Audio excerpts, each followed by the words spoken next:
네, 안녕하세요. 오늘은 철학과 굴뚝청소부 이제 3순환 이제 칸트 피이테 해결편을 이제 한 번에 또 달아보는 압축 강의하는 시간이 되겠습니다. 우리가 지난 시간까지 이제 영국의 경험론을 한 번 다 정리를 했죠. 그래서 이제 데이비드 흉까지 왔을 때 우리가 어떤 근대 철학의 위기에 빠졌고 이제 그것을 칸트가 어떻게 이제 구해내는지, 또 그런 칸트 철학의 이후에 피이테와 해겔이 또 그것을 또 어떤 식으로 비판하고 이제 이 근대 철학의 완성을 향해 달려가는지, 오늘은 이제 그 부분들을 정말 압축적으로 살펴보도록 하겠습니다. 자, 그래서 이제 칸트 첫 번째, 오늘 칸트부터 시작해 보죠. 여러분, 칸트 하면 이제 근대 철학의 위기와 칸트 철학을 연결을 해야 됩니다. 그래서 우리가 아까 휴물 통한 이제 근대 철학의 위기다. 근대 철학의 위기라는 거는 어떤 거였죠? 일단 근대 철학의 토대였던 데카르트의 주체와 진리의 인식 방법이 휴메에 의해서 모두 위기에 봉착했다라는 거예요.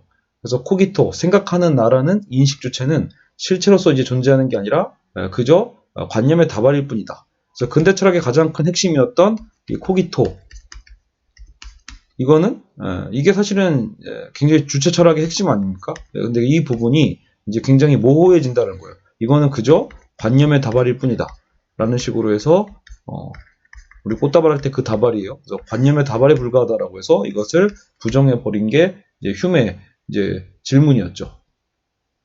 그러니까 지각의 묶음일 뿐이다. 그리고 진리의 확실성의 주요 방법론이었던 과학적 인과관계 또한 임의성, 우연에 불과한 거 아닌가라고 하는 부분이 있었죠. 그래서 이 주체 철학에 대한 위기와 이 진리에 대한 부분도 인과론에 대한 위기와 함께 인과론 자체가 이거 그냥 어쩌다가 연접해 있는 그냥 우연에 불과한 거 아닌가라는 어떤 이제 반박에 의해서 역시 또 문제시되게 됩니다.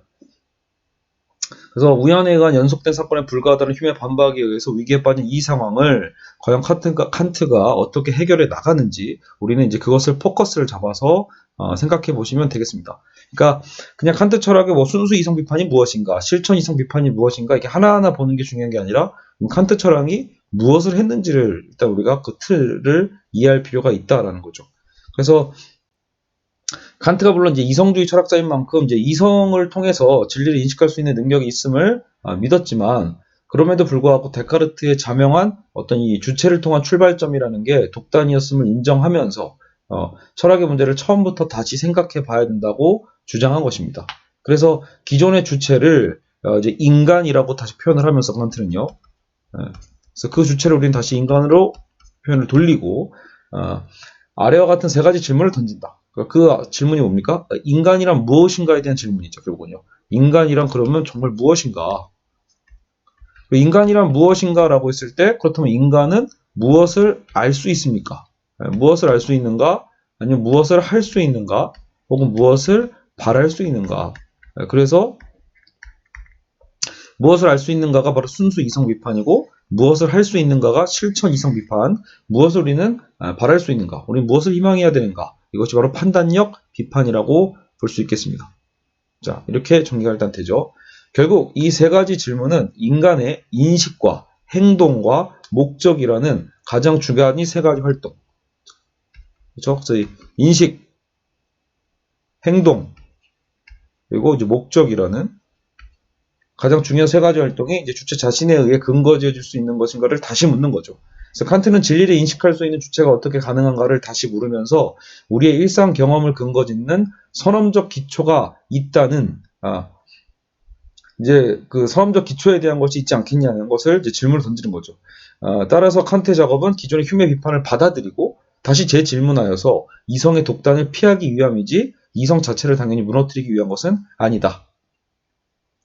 자, 그래서 근대 철학 문제 설정의 재건이라고 한번 봅시다. 자, 그래서 우리가 당연히 그러면 칸트가 이제 살려야 될 영역은 뭐겠어요? 이제 칸트가 아까도 그냥 주체의 영역을 살려야 되고, 여기 진리에 대한 영역을 다시 살려야겠죠. 이쪽에 대해서. 그래서 진리 개념에 대한 전환을 시킨다. 진리 개념을 전환한다. 그래서 아예 코페르니쿠스적인 어떤 발상이다라고 스스로도 표현을 하는데, 자, 우리가 이제 기존에 알고 있던 어떤 진리 개념을 다르게 이제 구성하는 겁니다. 예를 들어 이제 현상과 사물 자체라고 할 때, 우리가 칸트에서 가장 중요한 게 사물 자체에 대한 개념이거든요. 물 자체. 휴메에 의해서 우리는 어때요? 귀남론과 인과법칙이 부정된 상황에서 진리 개념에 대한 얘기를 조금 이쪽에 연결되겠네요. 진리 개념. 주체 개념은 좀 이따 보고요. 진리 개념을 전환하는데 어떻게 전환했냐? 자, 귀남론과 인과법칙이 이제 부정된 상황에서 칸트는 결국은 우리가 보는 어떤 현상과 그리고 물 자체, 사물 자체를 구분을 합니다. 그래서 현실에서 우리가 경험하고 인지하는 그 대상은 거울에 비친 사물의 모습과도 같아서 우리는 이걸 현상이라고 한다. 거울에 비추기 전에 사물을 사물 자체라고 할 수 있을 것이고요. 우리가 사물에 대해 아는 것은 우리 눈에 비친 대로일 뿐이죠. 그래서 우리가 무언가를 이제 인식한다라고 했을 때 사실상 우리가 어떤 그 현상, 비춰진 어떤 그 태를 보는 거지 그 물 자체를 인식하는 것이 아닌 거죠. 요컨대 현상만 알 수 있을 뿐이에요. 사물 자체를 인식하는 것은 그래서 이거는 인식 불가능하다. 즉 인간의 경험인 감각과 지각으로는 완전한 사물에 대한 인식을 할 수 없음을 오히려 인정하고 시작을 하는 거예요. 예전에는 주체 철학이 뭐였어요? 주체가 대상을 어떻게 인식할 것인가에 대한 고민이어서 이제 그런 고민 갖고 기존의 이성론과 경험론이 있었다라면 칸트는 야 그럼 우리에게 비춰진 그 현상에 대해서 고민해 보자라는 거예요. 그러니까 자꾸 그 현상 너머에 있는 사물 자체에 대한 인식 불가능성을 억지로 알려고 하니까 더 알 수 없음에 빠진다라는 거죠. 그래서 우리는 물 자체는 알 수 없다. 물 자체에 대해서 인식할 수 없다죠, 사실은. 인식할 수 없음을 인정하자라는 거죠. 언제나 현상에 불과한 인식에 머물게 되는 불완전함을 그대로 또 받아들이되 진리에 대한 개념 자체를 변환시키는 일종의 발상의 전환을 제시하는 겁니다. 이해하셨나요? 그러니까 기존 철학자들은 어떻게 보면은 우리가 이 현상 너머에 있는 말 그대로 어떻게 우리가 그것을 대상을 인식하는가. 우리가 뭐 어떤 지금 나무를 보고 있다라면 그 나무라는 실체를 우리가 어떻게 과연 자, 우리가 나무로, 저 나무는 지금 현재 초록색이고, 뭐 길쭉하고, 뭐 이런 것들에 대한 우리 시각에 비춰져 있는 그 상을 보고 있단 말이에요. 근데 그 상을 보고 있는 그 인식이 과연 맞는지 안 맞는지를 누가 보증하는가? 이거 갖고 고민한 거였는데, 이제 칸트는 어떻게 보면, 만약에 우리에게 비춰져 있는 현상 이면에 있는 그 너머에 있는 그 사물 자체는 알 수 없는 거다. 그렇기 때문에 우리는 오히려 이 현상을 통해서 여기에 좀 더 집중하자라는 거예요. 그래서 진리는 대상에서 찾는 게 아니라 대상을 만드는 우리의 판단 형식에서 찾아야 된다. 우리의 판단 형식. 그러니까 저런 현상으로 모두가 어차피 인식을 하잖아요. 중요한 건 우리가 내가 나무를 보고 있는데 누가 그 나무를 보고 저건 나무가 아니라 바다야 라고 말하는 거는 이상하잖아요. 대부분 바다를 보면 다 바다라고 인식하지 그걸 나무라고 인식하지 않죠. 그런 것처럼 진리 자체를 대상에서 찾는 게 아니라 그런 대상을 만드는 우리의 판단 형식, 왜 우리 모두는 저것을 바다로 인식하는가, 그런 우리의 판단 형식이 무엇인지를 연구해 보자라는 거예요. 이처럼 대상이 인식을 만든다는 기존의 통념에서 벗어나서 인식이 대상을 만든다는 새로운 생각, 그래서 코페르니쿠스적인 전환과 같다, 이런 식으로 얘기를 하는 겁니다. 그래서 대상이 인식을 만드는 게 아니다. 오히려 우리의 인식이 결국은 대상을 만드는 것이다 라는 새로운 발상의 전환이죠. 그래서 칸트가 자주 말하는 어떤 선험성이라는 것, 선험적이라는 것은 결국은 경험을 넘어선다라는 거거든요. 경험하지 않고서도 알 수 있는 게 선험이에요. 자, 그래서 경험하지 않아도 알 수 있는 것, 이미 알 수 있는 것이 바로 선험적인 것이다. 그래서 이제 보통 그것을 뭐라고 하냐면 이미 알고 있는 것, 자, 분석 판단이라는 것은 선험적이에요. 분석 판단은 선험적이다. 경험하지 않아도 알 수 있다라고 보는 거죠. 예를 들어 총각은 결혼하지 않은 남자를 의미한다.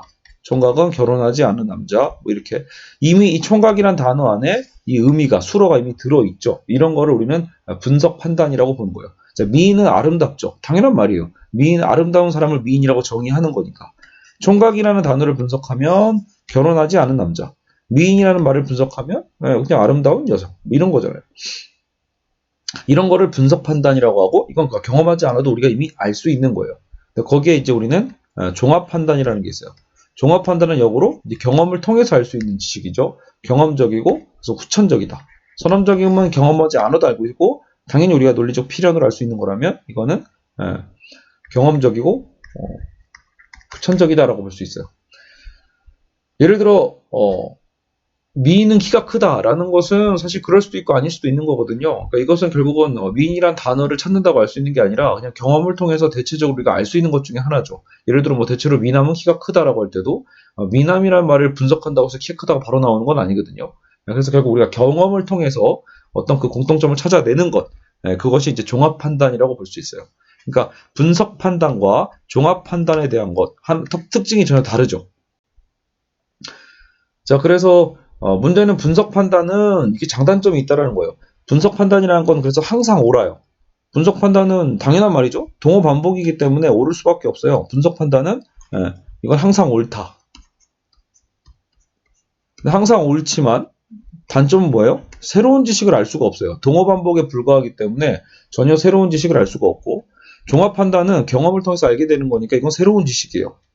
하지만 이거는 또 거꾸로 항상 옳을 수가 없어요. 왜냐하면 전혀 다른 또 새로운 어떤 경험을 통해서 기존의 것이 반박될 수도 있으니까요. 까마귀는 까만 줄 알았는데 하얀 까마귀가 있네? 한 번이라도 예외 상황이 생기면 그 법칙은 무너지는 거와 같은 것이죠. 그래서 결국 칸트의 목적은 이건 거예요. 어떻게 하면 우리는 이런 선험적인 어떤 그 분석 판단과 경험적인 종합 판단에 대한 것, 이것을 한쪽만만 갖고 있는 게 아니라 동시적으로 어떻게 하면 이런 지식을 우리는 알 수 있을까? 그죠? 그래서 칸트가 찾고자 한 게 바로 이런 새로운 지식을 추가하면서도 언제나 확실한 판단인 결국은 이걸 합친 말이죠. 선험적 종합 판단은 어떻게 가능한 것인가? 여기에 대한 연구를 했다고 보시면 되겠습니다. 그렇기 때문에 이미 눈치채셨겠지만 원래 여러분 우리가 이성론 공부할 때 이성은 본유관념이었잖아요. 그러니까 이것도 이성도 이미 원래 우리가 알고 있는 어떤 능력이죠. 근데 경험이라는 것은 우리가 말 그대로 경험론에서 배웠던 거고요. 그러니까 이성론의 주장과 경험론의 주장을 어떻게 보면 종합한다라는 개념이 이런 식으로 드러날 수 있다 정도만 일단 여러분이 체크해 두셔도 되겠습니다. 그래서 선험적 종합 판단은 어떻게 가능한가? 대표적인 이제 칸트의 사례로는 모든 삼각형의 내각의 합은 180도다. 이런 것이 선험적 종합 판단이라고 해서 한편으로 또 이런 수학적 지식에 대한 것이 중요하다라고 보고 있거든요. 그래서 어쨌든 여러분 삼각형을 굳이 직접 그리지 않아도 우리는 이미 선험적으로 이 명제가 확실함을 알 수 있죠. 안 그래도 삼각형의 내각은 180도지 이런 거예요. 그러나 동시에 분석 판단의 특징처럼 삼각형이라는 언어 안에 내각이 합 180도가 또 항상 들어있는 건 아니에요. 여러분 삼각형이라는 말 자체를 분석한다고 해서 내각이 합 180도가 나온 건 아닙니다. 우리가 삼각형을 알게 됨으로써 우리가 내각이 합 180도를 알게 된 거죠. 분제 측정을 함으로써 삼각형이라는 주어에 없는 새로운 사실을 알게 되는 종합 판단이기도 하기 때문에 결국은 이제 이런 것들이 선험적 종합 판단의 어떤 사례다. 이런 지식들을 찾아보는 것이죠. 결국 칸트는 인간이 판단하는 현상에 대한 판단 형식 안에 진리가 있다고 주장하는 거예요. 인간이 판단하는 그 현상에 대한 판단 형식 안에 우리가 왜 그렇게 판단하는가? 그 형식 안에 진리가 있다. 우리 안의 인식과 사물 자체의 동일성의 문제를 그래서 해결하게 될 수 있다는 거죠. 우리 안의 인식과 사물 자체와의 동일성의 문제. 왜냐하면 아까처럼 사물 자체는 알 수 없고 그렇다면 우리는 진리의 어떤 정합성이라는 건 사물이 그 기냐 아니냐가 문제가 아니라 그것을 판단하는 우리의 형식이 과연 맞느냐 아니냐를 따지는 거니까요. 이 같은 선험적 종합 판단이야말로 인간을 진리에 도달케 해주는 판단 형식이라고 생각을 했고요. 칸트는 진리를 그래서 밖에서 찾는 게 아닌 거예요. 바로 우리의 현상. 결국 어떻게 보면 새로운 지식을 추가해주는 어떤 그 판단 형식이라는 우리의 어떤 그 주관 이쪽으로 여기서 판단을 하게 되는 거죠. 진리를 주관화시켰다라는 표현을 생각해 볼 수 있습니다. 그래서 이거는 선험적 종합 판단에서 우리는 진리의 문제를 찾았다. 누가요? 칸트가요. 자, 그래서 이제 두 번째, 주체의 재건. 아까 첫 번째가 결국은 이런 진리의 어떤 문제였다라면, 이제 휴문, 주체에 대한 문제도 잡고 있었죠. 주체에 대한 거 어떡할래? 코기토 해체되는데 이거 어떡할래? 그래서 이게 주체를 어떻게 재건시키는가? 이게 두 번째죠. 그래서 근대 철학의 가장 중요한 토대였던 주체는 휴메에 의해 지각의 다발, 관념의 다발로가 해체됐다고 했었단 말이에요. 그랬을 때 이제 칸트는 이걸 어떻게 되살리는가? 바로 그것이 이제 경험보다 먼저 존재하는 것이 있으면 되는 거거든요. 그렇다면 경험보다 먼저 존재하는 걸 찾아보는 거예요. 그래서 그것을 어떤 선험적 조건인데, 조건이라고 부를 수 있겠죠. 경험하지 않아도 알 수 있는 거니까. 그래서 데카르트처럼 이것을 주체라고 답할 수는 없고, 주체는 일단 관념과 지각의 다발로 해체되었다고 봐야 되니까요. 그래서 그 무엇을 선험적 조건이라고 하자. 이것은 경험에 좌우되지 않는 확실성을 갖고 있어야 돼요. 그러니까 경험 따라서 달라지는 게 아닌 것, 그걸 찾아야겠죠. 이랬다가 저랬다가 하는 게 아니고 이 조건을 모든 인간이 또 갖고 있어야 하며 동일한 형식을 또 가져야만 하는 것. 이런 것들의 조건 속에서 선험적 조건을 찾아 나섭니다. 이처럼 대상을 받아들이는 기관을 칸트는 감성이라고 불러요. 그래서 선험적 조건을 찾게 되는데 대상을 받아들이는 기관이 감성이다. 우리가 어떤 대상에 대해서 이걸 받아들이는 어떤 기관, 감각이라는 게 있잖아요. 그걸 우리는 감성이라고 부르는데 어떤 인식도 감성을 통해 받아들이는 데서 시작할 수밖에 없고, 칸트는 이러한 감성으로 공간과 시간을 제시하는 겁니다. 특이하죠. 그러니까 우리 감성은 뭔가 좀 다른 걸 줄 알았는데 그게 아니라 공감이란다. 공간과 시간이라는 것이야말로 저거는 우리 바깥에 있는 게 아니라 사실 우리 안에 있는 어떤 선험적 감성 형식이다라고 표현을 하고 있는 거예요. 그러니까 공간과 시간이 없이는 우리는 어떠한 것도 받아들일 수 없거든요. 그러니까 기본적으로 공간과 시간에 대한 것이 우선해야지만 우리는 결국 우리 외부에 있는 어떤 것을 감각적으로 인식할 수 있게 되는 거예요. 그래서 우리가 무언가를 인식하는 데 있어서 인식의 정확성을 떠나서라는 거죠. 정확하냐 안 하냐를 떠나서 공간이라는 그 자체는 항상 필요하고, 그리고 이 모든 인간이 경험보다 앞서 갖고 있는 형식인 이 공간을 선험적 우리는 감성 형식이라 부른다. 경험 이전의 것이기 때문에 선험적인 감성 형식이다. 이런 식으로 칸트가 이름 붙입니다. 자, 그래서 첫 번째가 선험적 감성 형식을 통해서 무엇인가를 경험하기 위한 기반과 토대를 찾았다라면 우리의 첫 번째 바로 이거였죠. 1. 선험적 조건 중에 주체를 재건하는 과정의 1번은 이거였다면 두 번째는 자, 감성을 통해 이제 받아들였어요. 우리가 이제 어떤 시간과 공간의 어떤 감성 형식을 통해서 받아들인 어떤 물체의 특징들이 있겠죠. 그걸 우리는 어떻게 보면 이제 자, 정보 데이터가 들어왔다고 칩시다. 데이터가 들어왔으면 어때요? 데이터를 처리해야죠. 분별해내야 되고 그 물체에 대한 어떤 종합적 판단을 여기서 해내야 됩니다. 종합적 판단을 해야 된다. 분별하고 종합하기. 아시겠죠? 그래서 그런 기관이 필요해지는데 우린 이것을 지성이라고 한다. 그래서 감성과 지성, 이제 이게 나오는 거죠. 첫 번째 요건이 선험적 감성 형식이 우선하고 그것을 통해서 우리가 어떤 데이터를 받아들이면 그 데이터를 다시 한번 종합해내고 판단할 수 있는 지성 형식이 또 필요한 거예요. 그러니까 우리가 딸기와 수박을 인식했다고 칩시다. 딸기와 수박을 인식했을 때 시간과 공간이라는 감성 형식이 먼저 전제되어야 어디에 언제 있었던 딸기, 어디에 언제 있었던 수박이 될 수 있죠. 중요한 건 그게 딸기인지 수박인지를 구분할 수 있는, 분류할 수 있는 것은 결국 뭐가 필요하죠? 범주가 필요한 거예요.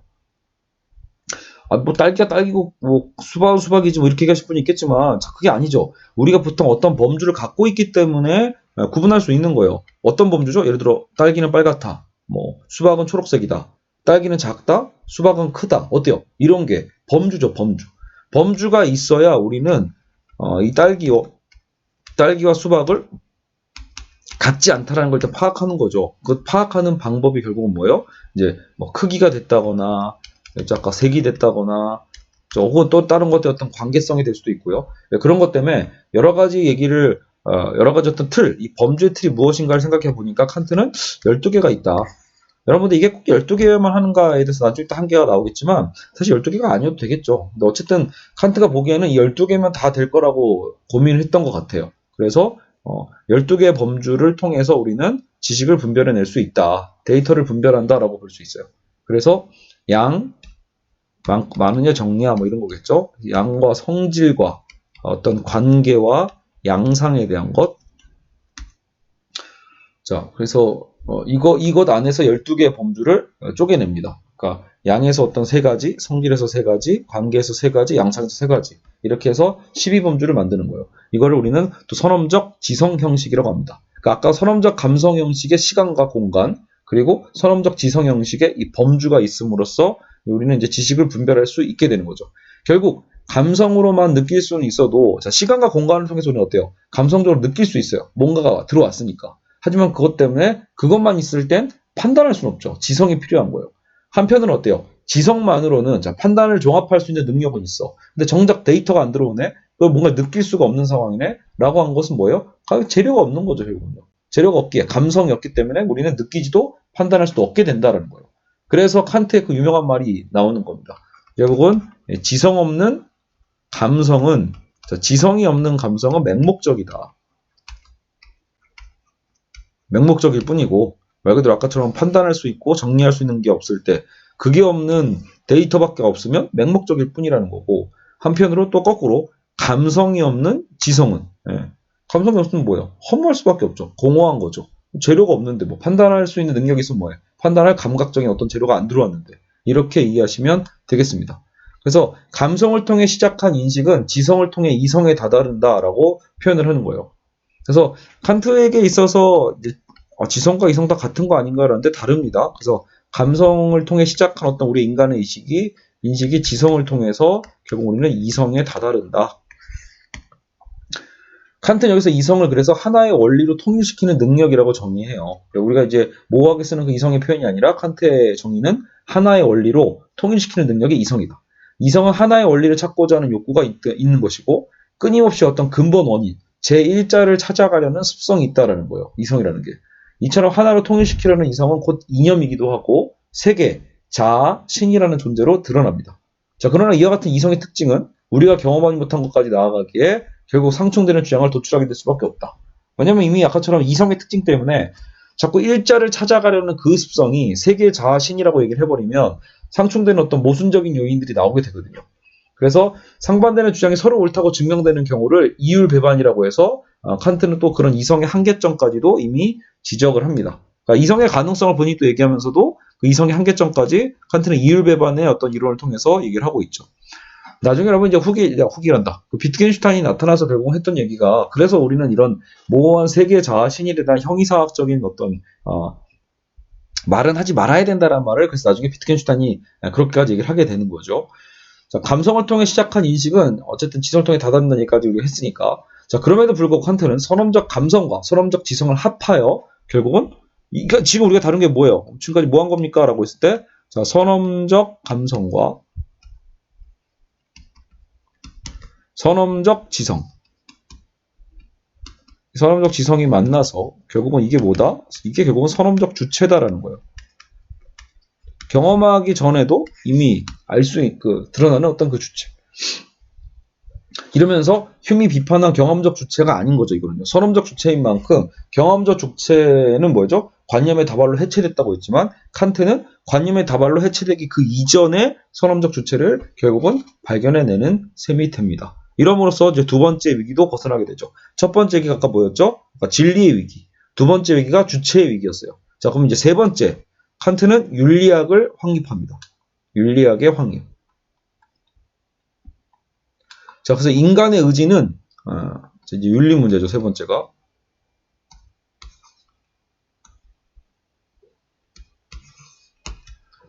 인간의 의지는 이성의 힘만으로 과연 규제될 수 있는가? 칸트는 그의 도덕 철학을 담은 실천 이성 비판에서 이와 같이 묻게 됩니다. 대답은 그렇다인데, 이성의 힘만으로 규제할 수 있다. 인간의 의지를 규제할 보편적인 원리가 이성의 내부에 있다는 것은 인간 이성의 실천적 자율성이 원리적으로 확보될 수 있음을 뜻하는 겁니다. 자, 인간 이성의 실천적 자율성, 그죠? 원리적으로 확보될 수 있다. 칸트는 보편타당한 윤리 원칙을 찾으려고 했는데 너는 언제나 네 의지의 준칙이 보편적 입법 원리로서 타당하게 행동하라고 했습니다. 정말 그러니까 너가 의지의 준칙이 뭐예요? 그냥 내가 하고 싶은 거. 정말 너의 어떤 의지 어떤 준칙이 있다라면 그것이 근데 보편 입법이 될 수 있겠니? 물어보라라는 거예요. 보편 입법적인 게 가능할 정도라면 너의 그 의지대로 행동을 해도 돼요. 그건 결국 벗어남이 없을 테니까. 근데 말 그대로 우리가 지금 거짓말을 너무 하고 싶어. 그럼 그 거짓말에 대한 어떤 의지의 준칙이 되는가라고 봤을 때 그 보편 입법이 되겠니? 안 되겠죠. 그러니까 거짓말을 하면 안 되는 거고 사람의 생명을 인위적으로 해야 하는 것도 당연히 보편 입법이 될 수 없기 때문에 할 수 없게 되는 겁니다. 그래서 너의 의지가 법으로 제정되어도 좋을 만큼 보편적인 거라면 그것대로 행동하라는 내용으로 해석될 수 있겠죠. 자, 물론 이렇게 제가 결과론적 윤리인 공리주의 측면으로 어떤 해석하라는 얘기가 아닙니다. 즉 결과적으로 보편 입법이 될 수 있는 수준의 행동이니까 해도 좋다. 이런 식으로 이제 설명하는 게 아니라 정원 명령에 의한 절대적인 자율적 법칙에 따라 당연히 원리하는 게 맞아요. 우리가 해야 될 정원 명령에 의해서 우리가 해야만 하는 법칙들이 이미 있는데 이 행위가 과연 옳은 것인지를 따져보고자 싶다면 그때는 보편 입법의 원리처럼 따져보라는 얘기죠. 방법론을 알려준 것뿐이에요. 그래서 칸트의 윤리는 선이 법의 기초가 아닌 법이 선의 기초다라고 볼 수 있습니다. 그러니까 선에서 법인 게 아니라 법이어서 선한 거다 이렇게 볼 수 있는 거예요. 선이기 때문에 해야 한다가 아니라 그러니까 조건 없이 해야만 하는 거죠. 왜냐하면 여러분 이 선이 좋은 거 아닌가라고 하겠지만 공리주의가 결국 이쪽을 극단화시킴으로써 문제가 되거든요. 결국은 선한 게 뭐다? 결국은 행복한 거다. 행복한 건 좋은 거고 그럼 좋은 게 곧 옳은 거다. 이런 식의 논리가 도출이 되거든요. 칸트가 원했던 건 그게 아니라 옳은 거기 때문에 선하다고 말할 수 있을 뿐이지 옳은 것은 옳은 것이고 틀린 건 틀린 거예요. 이런 면에서 칸트의 윤리학은 극도로 계몽주의적 성격을 갖는다고 당연히 비판되어졌겠죠. 자, 인간 개개인이 갖는 욕망이나 의지는 보편적인 입법 원리가 될 수 있는 한에서만 받아들여지는 것이고, 그렇지 않은 것은 모두 자율성과 자존을 위해 억제되고 통제해야 되는 측면이 있을 수밖에 없어요. 그래서 칸트는 분명히 자유를 얘기하는 철학자지만 사실 이것은 자율로 약간 변화됨으로써 우리가 원하는 대로 멋대로 한다는 얘기가 아니에요. 그렇죠? 내가 나와 한 약속을 지키는 자유인 거죠. 어떻게 보면. 예. 남이 시키는 거는 타율이에요. 근데 그 타율이 아니라 내가 원하는 것을 하는 것 같지만 그 원함이 뭐다? 결국은 내가 나와 한 어떤 약속에 대한 것을 지키는 것. 그죠? 정언명령을 결국 따른다라는 건 사실상 그 정언명령은 이미 내 안에 있는 나의 약속이기도 합니다. 자, 그래서 결과론적으로 본다면 칸트의 시기를 비롯한 계몽주의가 인간의 욕망을 억압하는 측면으로 확장되었다는 점에서는 비판 가능한 측면이 있겠지만 과연 칸트의 의도가 정말 그랬는가에 대해서는 또 논란의 여지가 있다. 자, 그래서 근대 철학의 칸트에 이르게 되면 그럼 이제 신은 어떻게 됩니까? 칸트는 사실 구체적으로 신에 대해서 충분히 비판을 해요. 이론적으로 이제 이성의 영역에서 이제 쫓겨나게 되는 거고요. 선험적 주체, 경험 이전에 이미 우리 안에 있는 선험적 주체를 발견했고, 그렇죠? 어떤 진리의 가능성에 대해서도 신 없이도 판단해내고 있으니까요. 이성적으로는 신은 증명할 수 없는 존재이기 때문에 그래서 우리는 이렇게 다룰 수 없게 되는 거죠. 철학에서는요. 그럼에도 불구하고 칸트는 이 실천 이성의 측면에서는 신을 필요로 합니다. 무슨 말이냐? 신을 부정하면서 신이 필요하다는 얘기는 무슨 말이냐라고 하시겠지만, 신을 필요에 따라 요청하는 셈인데, 신의 존재가 전제되지 않을 경우에 어떤 부작용이 있다? 절대적 법칙인 도덕 법칙을 현세에서 인간이 고통받으면서까지 따라야 될 그런 당위성이 사라지게 된다는 거예요. 아니, 어차피 신도 없고 사후세계도 없다라면 굳이 내가 그렇게까지 이 생활에서, 그 올바르다고 하는 그 정언 명령을 내가 따라가야 될 이유는 또 뭐야? 뭐 이런 식으로 생각해 볼 수도 있잖아요. 그러니까 칸트는 결국은 신의 필요성이 요청된다라고 보는 거예요. 세상을 어때요? 악인이 세상을 행복하게 살고 보면 늘 우리가 뭐 선한 자는 고통받다가 죽는 경우가 비일비재하잖아요. 그렇기 때문에 공평한 신의 절대성이 전제될 필요가 있다라는 거예요. 그 불균형을 잡아갈 것이라는 보상 심리를 내세울 수 있어야 되고요. 결국 실천 이성에서는 인간의 실천에 있어서 필요로 요청된다. 그래서 신은 필요로 요청되는 거예요. 우리 인간은 필요로 요청이 된다. 사회적인 어떤 정의를 바로잡을 수 있는 어쨌든 그 존재가 꼭 필요한 거예요. 그래서 지금 이 시대에서 정리되지 않더라도 다음 세대 안에서도 사후 세계에서도 뭔가 정리될 수 있는, 그래서 그러기 때문에 그런 존재가 현세에 요청이 되면 결국 인간은 이 현세를 당연히 그 정한 명령에 따라서 더 성실하게 지켜서 살아갈 수 있게 되겠죠. 자, 어떻게 보면 그렇게 해서 이제 칸트의 신은 사실상 그 이성에 의해 충분히 포섭된 신에 더 가깝다. 필요에 의해서 요청되는 신에 불과하니까요. 자, 그래서 이제 칸트의 철학을 깔끔하게 정리를 한다면 칸트는 진리의 거꾸로 썼네요. 진리를 객관화하려고 했던 그 시대에 달리 진리를 주관화시켰다. 아까처럼 대상에서 자유로워져서 물 자체에서 자유로워져서 어느 정도는 이 현상에 대한 판단, 판단 형식에 대한 고민, 그죠? 진리를 주관화시켰다. 그러면서도 또 웃긴 건 거꾸로 주체는 객관화시켰다는 거죠. 주체가 굉장히 허물어진 그 휴메 비판에 대해서 선험적 주체라는 튼튼한 주체를 만들어냄으로써 주체의 객관화도 가능했습니다. 진리의 주관화와 주체의 객관화라고 이제 이진경 선생님은 이제 정리하고 계신 거죠. 됐죠? 자, 이렇게 해서 이제 칸트의 철학을 살펴봤고요. 이제 짧게 그 한 개만 언급을 하고 피이테로 넘어가도록 하겠습니다. 자, 새로운 난점들. 그래서 칸트 철학의 한계와 비판점입니다. 그래서 칸트의 한계.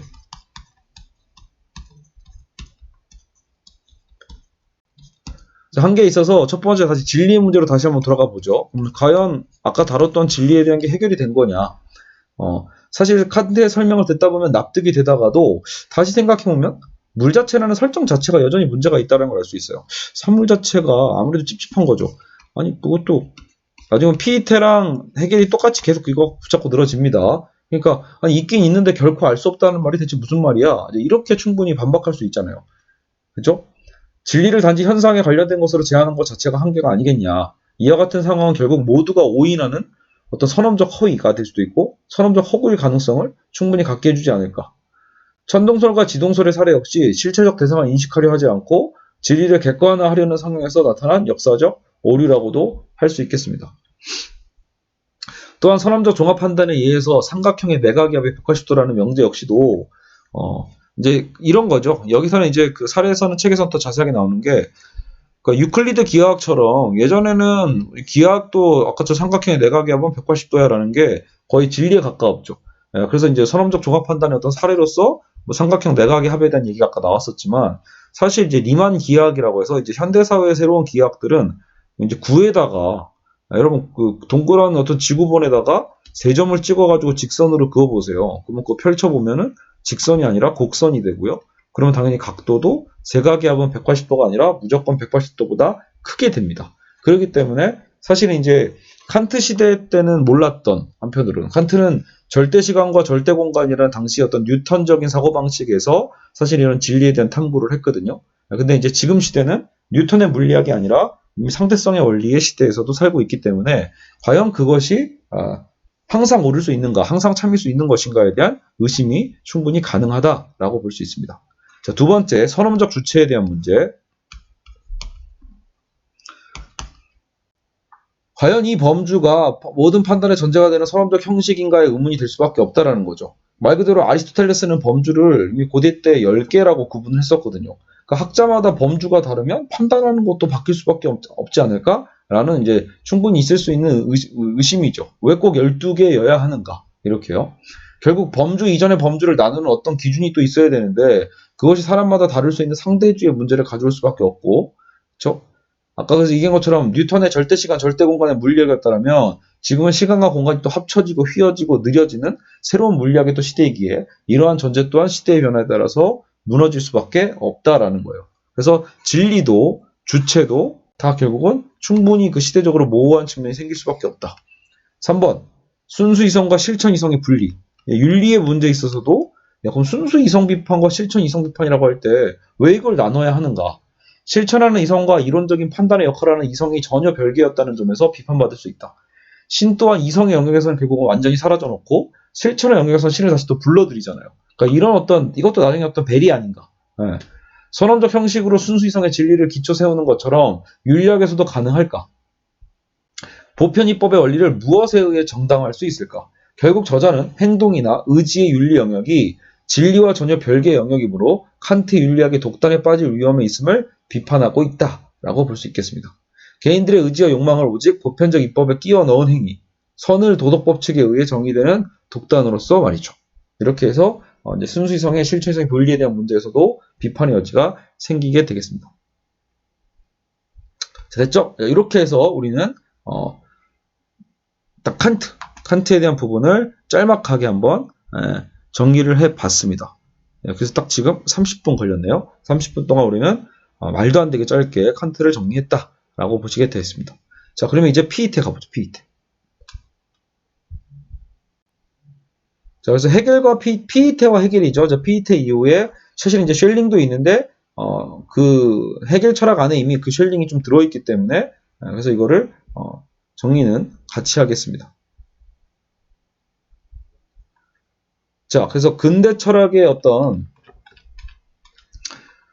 이제 이 위기를 칸트가 어느 정도 지금 바로 세웠죠. 그래서 아까 자, 우리 휴메에 의해서 우리 위기가 찾아왔고 휴메를 이제 휴메를 극복했다라는 건 아까도 얘기했지만 어떤 이성과 그러면서도 어떤 경험적인 감성에 대한 부분들이 다 합쳐짐으로써 결국은 극복이 되는 선험적 주체, 그죠? 어떤 또 새로운 어떤 진리에 대한 전환 이런 것들을 통해서 칸트가 무언가 해결을 했다, 종합을 했다라고 볼 수 있는데 피이테는 칸트 이후에 독일 철학자입니다. 피이테 같은 경우엔 자아에 대한 개념입니다. 자아를 강조해요. 자아. 주체는 주체고 자아면 또 뭐야? 이렇게 또 이제 헷갈릴 수 있을 겁니다. 우리는 평소에 사실은 자아란 말을 더 많이 쓰지만, 그죠? 피이테는 칸트의 선험적 주체는 공허한 주장이다라고 해서 아까 이미 칸트의 그 한계를 우린 다뤄봤죠? 그런 비판이 실제로 이제 나오게 되는 겁니다. 공허한 주장이다. 정작 주체의 활동과는 무관한 정의 아니냐. 판단의 범주나 원리는 자아의 활동 과정의 산물에 불과하다고 보고 있어요. 판단의 범주나 원리는 그런 칸트가 얘기하는 그런 주장이 아니라 오히려 자아의 활동 과정일 뿐이다라고 보는 거거든요. 무슨 선험적 주체냐 뭐 이런 거냐가 아니라 뭐 선험적 지성 형식이냐 이런 게 아니라 자아의 활동 과정의 산물에 불과한 것들이다. 그런 건.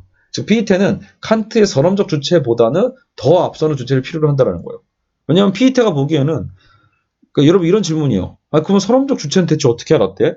경험보다도 우선한다고 했는데 그럼 경험하지도 않았던 그 지식을 지금 막 왈가왈부 어쨌든 칸트는 얘기하고 있잖아요. 그러니까 그런 게 어떻게 할 수 있지? 이런 거죠.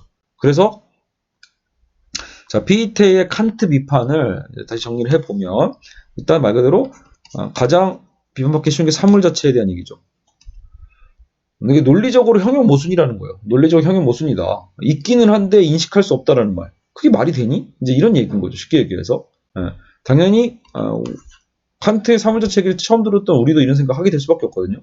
두 번째는 선언적 주체의 개념 또한 불완전하다. 그리고 선언적 주체에 대한 개념의 불완전성. 선언적 주체에 대해서 칸트가 주저리 말할 수 있다는 그 자체가 결국 선언적 주체 이전에 무언가가 있으니까 가능한 거 아니야? 선언적 주체에 대해서 또 말할 수 있는 더 앞선 주체가 있어야 되는 거 아니야? 이런 얘기가 나올 수밖에 없다라는 거예요. 이런 더 앞서 있는 주체에 대한 문제가 생기죠. 결국 피이테는 산물 자체와 현상이라는 간격과 대상과 주체를 어떻게 통일적으로 설명하는가를 두고 철학을 펼쳐가는데 결국은 이런 것들을 이제 자아 철학으로서 만들어내는 겁니다. 이건 자아가 더 우선했다라고 보는 거예요. 선언적 주체가 왜 우리는 알 수 있다라고 한다면 사실 그것은 인간의 자아가 이미 존재하고 있기 때문이다. 특히 여기서 자아는 인식적 자아가 아니라 활동성을 얘기하는 거예요. 자아라는 것. 그렇죠? 그래서 주체와 대상을 결국은 우리가 이제 주체와 대상의 문제에 대해서 피이테는 이것을 그냥 자아와 비아로 구분을 하게 됩니다. 이런 식으로 표현을 바꿔요. 이건 자아와 비아의 문제다. 왜 이렇게 바꾸냐? 주체와 대상의 관계로 얘기를 하면 주체와 대상이 이분법적으로 떨어져 있는 거지만 자아와 비아의 관계라는 건 자아 안에서 비아가 어쨌든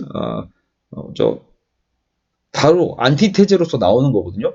반정립으로서 이제 자아 안에서 튀어나오는 거기 때문에 사실상 자아와 비아는 이제 통일성을 갖고 있게 되는 거예요. 그래서 용어를 바꿔야 되는 거죠. 자아와 비아. 그래서 이 둘을 연관지고 통일시키는 또 자아로서 우리는 정립한다. 여기서 자아란 직접적으로 경험되지 않고 인식되지도 않아요. 그러니까 자아는 경험되지도 않는다. 인식되는 것도 아니에요. 근데 문제는 활동으로서 존재하는 거예요. 이 자아라는 것. 주체와 대상을 연관지어주는 그리고 활동. 또한 활동의 결과를 통해서만 스스로를 드러내는 이 원리를 자아라고 한다. 결국 피이테는 이와 같은 절대적 자아의 활동을 연구하는 것이 지식의 연구에서 핵심이라고 주장을 합니다. 자, 그래서 철학적 태제. 이거 더 짧게. 여러분, 피이테는 그래서 어떤 자아가 무엇인지, 자아와 비아의 어떤 대립이 뭐고, 그것이 또 어떻게 돼서 정반합으로 또 새로운 종합으로 넘어갈 수 있는지 이제 그 과정만 보고 넘어가도록 하겠습니다. 그래서 태제, 안티태제, 진태제, 변증법적 과정으로서 이 첫째 태제는 진태제라고 해서 경험 등 모든 사실의 설명에 근거가 되는 이 자아는 다른 무엇보다도 먼저 자신 안에 정립되어 있어야 된다. 첫째 태제는 결국 자아가 스스로 정립하여 있어야 된다는 거예요. 그렇지 않고서는 우리는 아무것도 자아 없이는 비아가 나올 수 없으니까요. 그렇죠? 우리가 흔히 말하는 그 대상도 알 수 없게 되는 거예요. 자아의 정립이 우선한다. 이렇게 얘기하시면 되겠습니다. 그래서 피이테에게 자아는 절대적 출발점이고 근거로 설정되어 있어서 이 이전의 근거는 이제 아예 불필요하다고 얘기를 하는 거예요. 그래서 여기서 이제 모든 논쟁을 끝내겠다 이거죠. 어떻게 보면 자아 이전에는 또 뭔가요? 이런 게 아니라는 거예요. 자아가 이제 가장 근원적인 거다. 이 자아를 출발점으로 인식과 경험이 가능해진다는 것이고 여기서 중요한 점은 피이테는 정신의 활동성을 그래서 강조합니다. 그래서 나는 활동한다, 고로 존재한다. 자아는 결국은 이 정신의 활동이다. 자, 그래서 둘째 태제. 그럼 이런 자아의 활동성 속에서 자아는 이제 비아를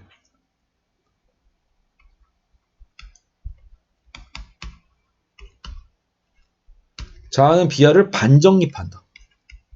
자아에서 비아를 반정립하는 거예요.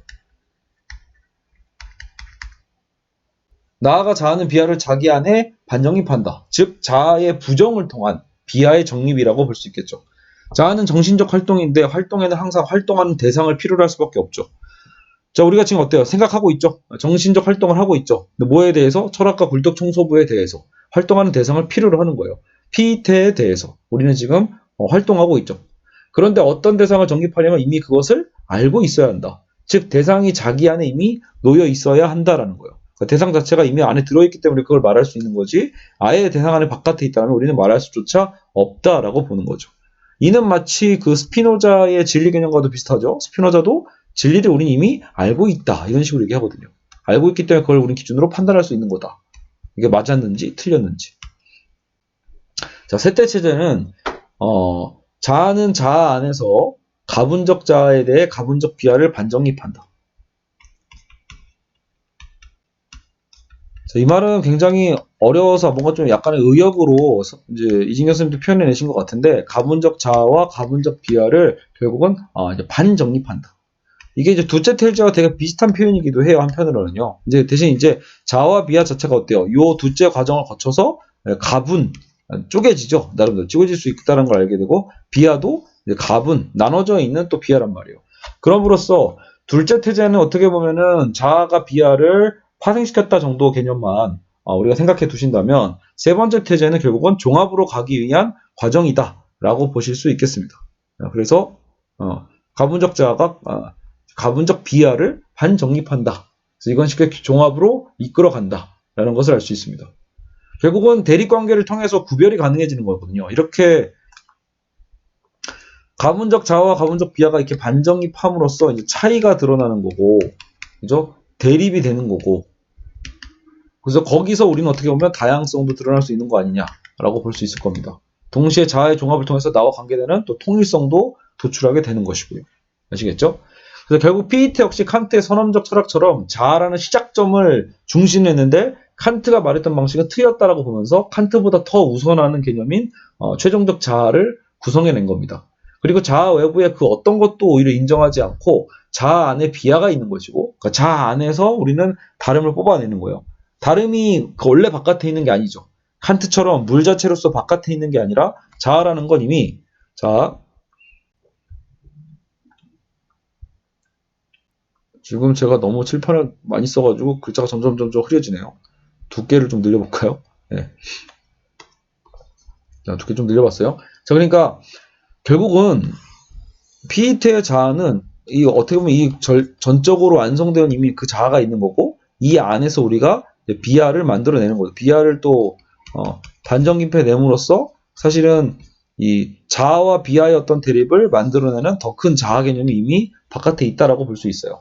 그렇기 때문에 이 바깥에 있는 것, 통일성 자체를 도출했다라는 건 한편으로는 자아 외부의 어떤 것도 인정하지 않게 되는 것이고, 자아 안에 비하가 있고 이 안에서 통일이 됨을 보여주는 거예요.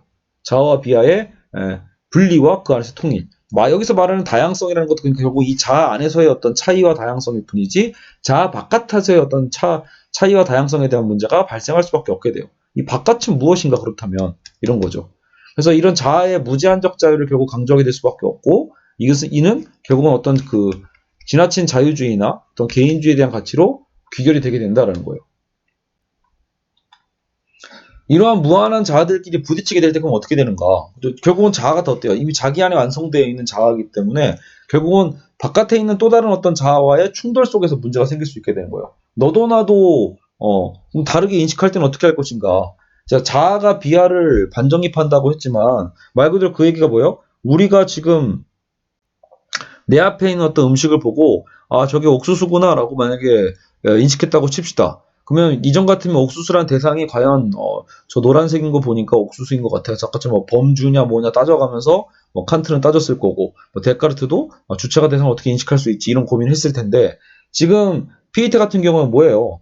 자아 안에서 이미 비하로 나온 거기 때문에 그것은 그렇게 고민할 문제가 아니다는 거. 우리는 이미 어떻게 보면 거기에 대해서 알고 있다라고 보는 거죠. 근데 이제 여기에 대한 반론은 그건 거예요. 아니 근데 그게 노랗고 뭐 이렇게 길쭉하다고 해서 옥수수인 줄 알았는데, 옥수수라고 인식하는, 옥수수라는 어떤 비하로서 아는 사람이 있는 반면에 노랗고 길쭉하니까 혹시 저거 그냥 똥 아닌가? 이렇게 생각할 수도 있다는 거예요. 노랗고 길쭉한 똥, 황금변 뭐 이런 거 있잖아요. 그러니까 충분히 그렇게 전혀 다르게 만약에 인식하는 사람이 나왔을 때는 그때는 어찌할 것인가?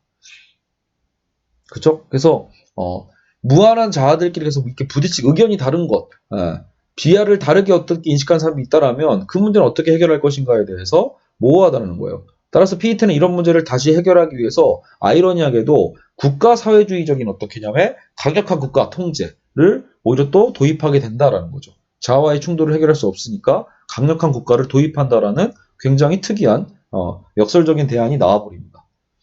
자, 자아 철학의 봉쇄 장치. 피이테의 철학은 칸트의 선험적 주체보다 더 근원적인 기획이었다는 점에서는 의의가 좀 있다라는 거예요. 선험적 주체보다 더 근원적으로 들어간 거니까. 그리고 데카르트의 사유와 달리 활동을 중시했다는 점에서도 의미가 있다. 아까 계속 자아라는 얘기를 우리가 하면서 자아의 감을 잡기가 좀 어려운데 자아의 어떤 느낌에서 가장 중요한 건 결국 활동입니다. 활동.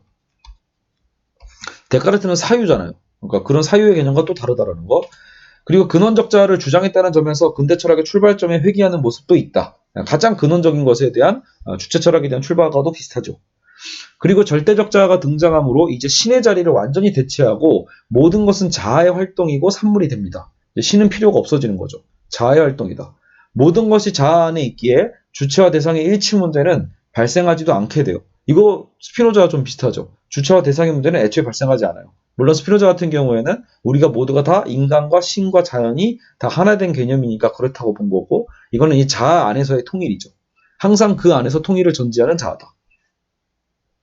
자, 그래서 아까도 얘기했지만, 근데 문제는 자아에서 비하가 만들어진다고 해도 그 비하를 자아가 올바르게 인식할 수 있는 것은 별개의 문제고, 그렇기 때문에 그런 현실적인 어떤 인식의 어떤 문제가 충돌을 할 때는 해결할 수 있는 방법이 애매하다라는 거죠. 모두가 진리가 돼요. 그럼 진리가 사실상 야, 나도 옳고 너도 옳고에 대한 오히려 그러면 굉장한 진리의 상대성이 나와버리는 거거든요. 이 자아의 완전성 때문에. 그러면 나의 자아와 너의 자아와 여러 개의 자아가 모두가 옳다라고 보는 진리의 어떤 상대성 개념. 결국 어떤 통일된 지식이 불가능해지는 문제가 오히려 나온다라는 거죠. 한편으로는 진리를 처음부터 자아 안에서 통일시키는 이 개념이, 그러니까 자기 안에는 맹목적 진리가 될 거 아니에요. 그렇죠? 내 안에서는 이미 완성된 진리고, 그러니까 내가 생각하는 것이 옳다라는 그 개념 속에서는 진정한 차이와 불일치를 결국은 철학할 수 없게 된다라가 문제가 된 거죠. 그럼 당연히 이 사회는 실제적인, 이게 단지 철학적 개념만을 얘기하는 건 아닐 거 아니에요. 그러니까 이런 자아 개념 속에서 결국 사회는 더 분열되는 사회가 오히려 될 수밖에 없는 역설이 나올 수 있다. 그죠? 그리고 사상적인 굉장히 폭력적인 봉쇄 폭력으로 전락하게 된다. 이런 문제가 있겠습니다. 알겠죠? 그래서 피이테의 이 부분은 그래서 되게 읽어보면 너무 추상적이고 너무 관념적인데 이런 느낌이 있으면서도, 한편으로는 피이테의 주장이 오히려 되게 활동과 구체성에 대한 얘기를 또 하고 있는 점에서는 오히려 또 어떤 부분에서는 되게 구체적인 측면도 있구나라는 생각이 들긴 합니다. 자, 그래서 이제 우리는 피이테까지 간략하게 정리를 했고요. 자, 이제 우리는 헤겔로 넘어가겠습니다. 헤겔. 세 번째 주자, 헤겔. 자, 헤겔의 과제는 그럼 다시 한번 돌아가 보죠. 우린 계속 똑같은 걸 지금 보고 있는데, 자, 칸트의 사물 자체에 대해서 역시 또 비판을 해요. 피이테가 비판했듯이 헤겔조차도 이거 용납할 수 없다. 현실과 인식 주체의 분리 문제인데, 이것을 이제 나름대로는 어떻게 이제 헤겔은 이것을 해결할 것인가? 현실과 인식 주체의 분리 문제를 어떻게 해결할 것인가? 피이테는 이 문제를 자아 안에 주체와 대상 모두를 끌어안는 게 아까 피이테였죠. 피이테는 이 거대 자아 안에 이 주체와 대상이 다 이미 끌어안은 거야. 아까처럼 뭐 자아와 비아로서 끌어안는 방식으로서 해결했다라면, 거꾸로 이건 너무 지나친 주관주의죠. 내 자아 안에 이미 다 이 안에 파생된 거니까 이런 주관적 독단에 빠지지 않으면 현실과 주체를 어떻게 통일시킨 거지 않으면서도, 그것이 이제 헤겔의 과제였다. 어떻게 하면 주관의 독단에 빠지지 않는가. 되게 중요한 얘기죠. 아까 피이테로서는 주관의 독단에 빠질 수밖에 없단 말이에요. 그러니까 어떻게 하면 그 자아라는 주관의 독단에 빠지지 않으면서도 이 현실과 주체, 객관과 주체를 통일시킬 수 있을 것인가. 자, 두 번째, 칸트의 이 선험적 능력에 대한 연구는 헤겔이 보기엔 물에 들어가지 않고 수영을 배우는 것과 다를 바가 없다. 결국은 칸트가 얘기했던 창의적인 그 두 가지가 계속 공격의 대상이 되는 거예요. 사물 자체에 대한 것, 선험적 주체에 대한 것, 계속 비판의 대상이 되죠. 선험적 능력에 대한 연구, 이것은 말이 안 된다는 거, 헤겔이 보기엔. 어떻게 물에 들어가지 않고 우리는 수영을 배울 수 있는가. 그래서 참다운 인식과 참다운 인식의 기초나 기준은 어떻게 확보를 해야 되는가라고 해서 헤겔은 다른 방식을 제안하고 있습니다. 자, 그래서 절대정신의 변증법. 자, 그래서 우리가 해결하면 떠올라야 될 것이 바로 이런 절대정신에 대한 것, 변증법이라는 것, 가장 해결다운 표현들이거든요. 절대정신, 변증법.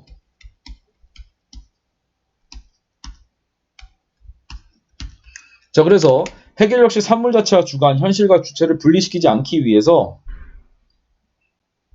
근원적 통일성을 갖고 있었어요.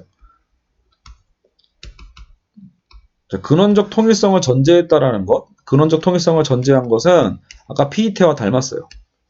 피이테도 그런 문제를 벌리지 않았으니까요. 그러나 방법에 있어서는 쉘링의 방법을 따랐다. 자, 그래서 근원적인 통일을 갖고 있었던 걸 전제하고 있었지만 그것은 피이테 방식보다는 쉘링의 방식에 가깝다. 뭐 쉘링이 대체 뭐였길래? 라고 했을 때 쉘링은 자연을 중심으로 얘기를 했거든요. 그러니까 여기서 이제 스피노자의 냄새가 또 나는 거죠. 스피노자가 아까처럼 자연, 이 전체 자체를 거대 자연으로 봤잖아요. 자연을 중심으로 주체를 설정하는 것이 이제 쉘링의 방법이었고, 해겔 역시 그 방법론을 따온 거예요. 어떻게 보면. 그대로 다 받아들였다기보다는 주체와 객체의 통일성을 확보하기 위해선 자연을 주체화하는 데서 출발해야 된다라고 본 거예요. 즉, 자연이고 주체고, 자연이고 정신이 되는 거죠. 오히려 자연이 주체다. 거기에 사실은 정신도 있다. 나중에 거기서 절대 정신이 튀어나오겠죠. 쉘링의 주장에 의하면 자연은 정신이면서 동시에 정신 자체의 산물인 물질이기도 하다. 쉘링의 주장에 의하면 자연은 정신이에요. 그러면서도 정신 자체의 산물인 물질이기도 해요. 이거 마치 스피노자가 얘기했던 능산적 자연과 소산적 자연과도 또 비슷한 느낌이에요. 자연은 무한한 활동으로서 주체와 객체가 통일된 절대자가 된다는 거다. 우리가 인식하는 개개의 현상들은 이런 절대자의 모습의 현현이라고 볼 수 있다. 그러니까 우리가 현실에서 보고 있는 이런 개개의 현상들이 다 어떻게 보여요? 절대자의 모습의 현현이다. 왜 그렇죠? 자연이고 정신이고 또 정신이 거기서 어떤 정신 자체의 산물인 물질을 파생시키는 거거든요. 그러니까 그 자연은 무한한 활동으로서 주체와 객체가 통일된 절대자가 되는 것이고 그 절대자의 모습이 어떻게 보면 이렇게 현현하는 것, 우리 눈앞에 보여지는 것들이 우리 눈앞에 있는 또 어떤 객체들이기도 하다. 이렇게 얘기를 하고 있는 거죠. 실제적인 것이 우위를 차지하는 계열이 바로 자연이고 관념적인 것이 우위를 점하는 계열이 정신이나 역사가 된다는 것이다. 자, 그래서 실제적인 우위를 차지하는 계열이 자연이고 관념적인 것에 우위를 점하는 계열이 정신과 역사다. 그래서 자연과 정신과 역사는 사실 다 매우 밀접한 관계가 있다라는 것을 알 수 있습니다. 결국 해겔이 의미하는 역사는 무엇이냐? 절대정신의 실현이라는 최종 목적을 향해 발전해가는 목적론적 과정이다. 자, 우리가 보통 역사 하잖아요. 근데 대체 역사라는 게 뭐니? 라고 했을 때 결국은 자연이라는 어떤 절대정신이 절대정신의 어떤 실현이라는 최종 목적이에요. 아직 된 게 아니야. 근데 그 절대정신의 실현이라는 최종 목적을 향해서 발전해가는 목적론적 과정이 결국 역사라는 거예요. 그러니까 언젠간 이루어지겠죠. 한편으로 얘기하면 우리가 지금 삶에서 역사 속에서 겪고 있는 수많은 고통들도 결국은 다 뭐라고 우리는 해석할 수 있게 된다? 절대정신의 결국 최종 목적, 절대정신의 실현을 위한 최종 목적을 향해 달려가는 하나의 그냥 과정이다. 라고 하면서 오히려 현실의 어떤 고통까지도 정당화할 수 있게 됩니다.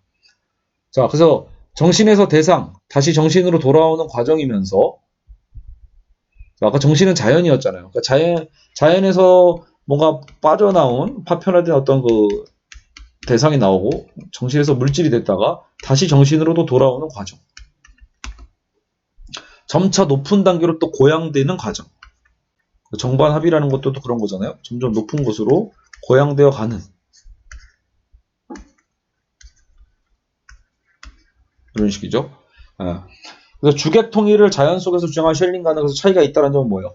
자, 과정이면서 점차 높은 단계로 고양되어 가는 변증법의 법칙을 중시했다는 점에서도 주객 통일을 자연 속에서 주장한 쉘링과는 어느 정도 차이가 있다라고 봅니다. 자, 그래서 그러니까 아까 이런 차이 있었거든요. 쉘링 같은 경우에는 분명히 아까 자연에 대한 것을 좀 더 강조를 훨씬 더 강하게 해요. 그러니까 해겔은 소스만 갖고 온 거예요. 쉘링이 자연을 통해서 어떤 정신을 말하고 그 정신에서 뭔가 객체화시키는 과정을 뽑아내는 어떤 그 방법론을 해겔이 차용한 거지. 그렇다고 쉘링처럼 뭔가 더 자연주의적인 느낌을 갖고 있지는 않습니다. 실제로 여러분 해겔을 대충 몇 번 책을 읽어보신 분은 느낌이 오겠지만 뭔가 자연의 어떤 그 구체화보다는 절대정신의 그 모호함 있잖아요. 오히려 추상화 이런 것들이 더 강하게 다가올 거예요. 이처럼 그 자체가 객체이기도 한 주체를 설정하는 것을 해겔은 절대자, 절대정신이라고 부릅니다. 알겠죠? 그래서 그 자체가 객체이기도 한 주체를 설정하는 것, 그것이 절대정신이다. 쉘링의 정신은 자연과 완전한 동일한 것으로 간주되어 자연 철학을 중시하는 게 쉘링이었다라면, 그렇죠? 아까 그러니까 쉘링에게 그러니까 어떻게 보면 역사 철학 이런 건 별로 중요하지 않은 걸 수도 있는 거예요. 쉘링에게는 그냥 자연 철학 그 자체가 중요한 거였다라면, 해겔은 무엇보다도 정신을 우선시했기 때문에 그 정신을 통해서 자연을 설명한 거다. 정신을 우선하면서 자연을 설명한 거다. 그러니까 해겔도 자연을 분명히 언급하고 자연에서 철학을 시작하고 있지만 해겔에게는 그것이 무엇보다 정신에 대한 개념으로서 받아들이고 있는 거였어요. 그래서 쉘링과 다르죠. 정신 스스로 외화한 거예요. 정신 스스로 외화해서 자연, 사회, 역사 등의 객체가 되는 것으로 생각했다. 자, 이거 되게 재밌는 표현이에요. 처음 들을 때는 이해가 안 가거든요. 그러니까요. 우리가 살아가고 있는 결국 뭐예요? 이 역사, 사회라는 것 자체가 다 뭐다? 결국은 그런 절대 정신이 바깥으로 튀어나온 거다. 어떻게 보면. 거대 정신이 어떤 물질성을 얻어서 바깥으로 외화된 것. 그것이 역사고 그것이 사회며 절대 정신의 어떤 완성을 향해서 달려가는 과정인 거예요. 최종 목적을 향해 발전해가는 목적론적 과정이다. 그래서 이런 변증법적의 법칙을 중시한 것, 그걸 통해서 주객의 통일을 갖고 왔다는 것은 쉘링과의 차이고, 해겔은 자연과 정신의 차이를 나름 포착하려고 했다는 점에서 아까 또 쉘링과도 다른 점이 있다. 자연과 정신의 차이를 포착하려고 했다. 쉘링은 자연과 정신의 어떤 무차별적인 동일화를 중시했대요. 그래서 정말로 자연주의에 가까웠다라는 철학이. 해겔은 정신과 자연도 철저히 구분을 했다라는 거예요. 그러나 후대 현대 철학자들은 해겔 사상에서 정작 해겔이 말하고 있는 그런 차이라는 게, 자, 해겔 철학을 전공하신 분들은 야 해겔도 해겔도 차이를 얘기해. 해겔도 차이에 대한 철학을 이미 하고 있었어라고 하지만 결국 여기서 아까 얘기한 것처럼 정신과 어떤 이 자연에 대한 어떤 차이를 포착했다라는 건데 사실 그 포착의 목적이 뭐냐라는 거예요. 그랬을 때 후대 현대 철학자들은 해겔 사상에게 이런 차이에 대한 부분을 비판하면서 사실 이 차이도 절대 정신에다가 포섭시키기 위한 거 아니냐. 모든 건 절대 정신으로 그러니까 다 귀결되는 거죠. 결국은 차이가 오히려 사라지기 위한 차이인 거예요. 동일성의 논리 아니냐라는 거죠. 결국은요. 차이가 차이로서 인정되는 게 해결력이 없다라는 것. 동일성의 논리, 절대 정신과 통일을 목적론화시키고 있다라고 얘기를 하고 있습니다. 자, 지식과 진리의 변증법. 해결력에 있어서 인식의 대상은 주체 내부에 있는 것이라고 하는데, 자, 아까 이것도 뭔가 인식과 인식 대상에 대한 것이 구분되지 않죠. 같이 포함되어 있는 거예요. 이는 피이테의 사고법과도 유사하다고 아까 얘기를 했죠. 나는 내가 알고 있는 것만을 먹을 수 있고 알고 있는 것만을 읽을 수 있다는 점에서도 그러하다. 이처럼 해겔은 지식을 의식 내에서 만들어지는 대상에 대한 주체의 연관이다. 표현만 좀 바뀌었을 뿐이죠. 결국 대상에 대한 주체의 연관. 그것은 이미 이론적으로 연결되어 있다라고 본 거예요. 이처럼 해겔은 지식을 의식 내에서 만들어지는 대상에 대한 주체 연관이라고 정의를 했고 지식을 곧 정신의 활동, 진리라 여겼던 피이테와는 달리 해겔은 지식을 곧 진리로 여기지 않았다. 그러니까 피이테 같은 경우에는 지식 자체가 하나의 정신의 활동이자 진리라고 봤다라면 해겔은 지식이 곧 진리가 되는 건 아니야라고 봅니다. 자, 이게 되게 중요한 차이였죠. 아까 피이테 같은 경우에는 본인에게서 구성된 지식이 곧 진리가 됨으로써 다른 어떤 자아와의 충돌성에서 문제를 해결할 수 없었거든요. 해결이 안 돼. 근데 해겔은 애초에 지식이 곧 진리가 되는 건 아니라고 이미 단호하게 얘기를 합니다. 따라서 지식이 진리인지 아닌지를 그럼 어떻게 확인할 것인가? 검증 가능성이 필요하죠. 그러면 어떻게 우리는 진리를 확인할 수 있는가? 진리라는 것 어떻게 확인하는가? 이렇게 보는 거죠.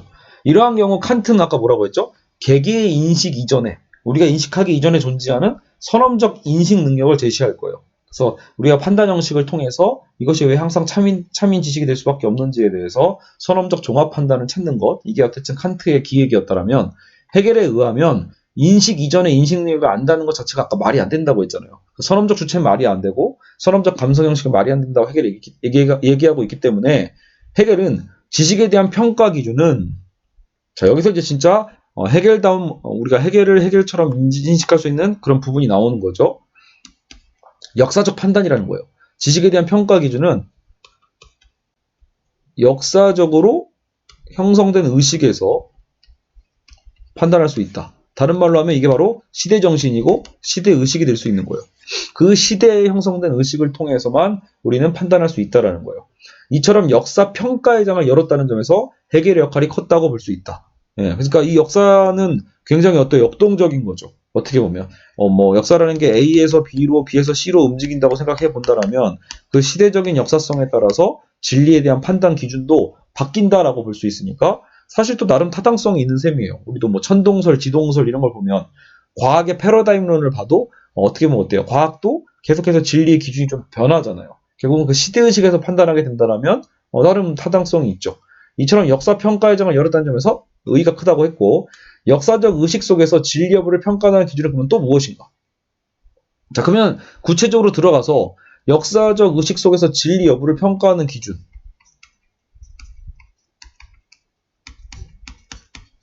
뭘로 평가할 것인가? 결국 진리의 기준은 그때그때 옳다고 간주되고 성립된 그 시대의 지식이 제공하는 거니까 최종적으로는 그 시대의 지식이 됩니다. 아까 지식이고 진리는 아니야라고 표현했지만 결국 뭐요? 좀 구체화시킨 거죠. 역사적으로 시대적 지식이 있다라는 거예요. 그 시대에 맞는 지식. 결국 시대의 지식이 제공하는 거다. 진리는. 결국 해겔은 스피노자의 말을 빌려 진리는 이미 가지고 시작하지 않으면 안 된다고 주장하는 셈이기도 하다. 자, 그런데 여기서 논리적 오류가 생긴다. 지식의 평가는 시대의 진리를 통해서 우리는 안다고 했죠. 자, 아까 봐요. 지식의 평가. 지식이 과연 참이냐 아니냐는 뭘로 평가한다고 했죠? 시대로 평가한다고 했죠. 시대의 진리를 통해서. 그 시대의 진리가 무엇인가? 그죠? 근데 문제는 또 시대의 진리의 기준은 뭐다? 지식이 제공한다. 자, 요게 지금 어때요? 순환놀이가 되고 있죠. 지식은 뭘 평가한다? 그 시대의 진리로. 근데 진리는 또 뭘로 평가한다? 지식으로. 이게 되거든요. 순환논리가 되는 거예요.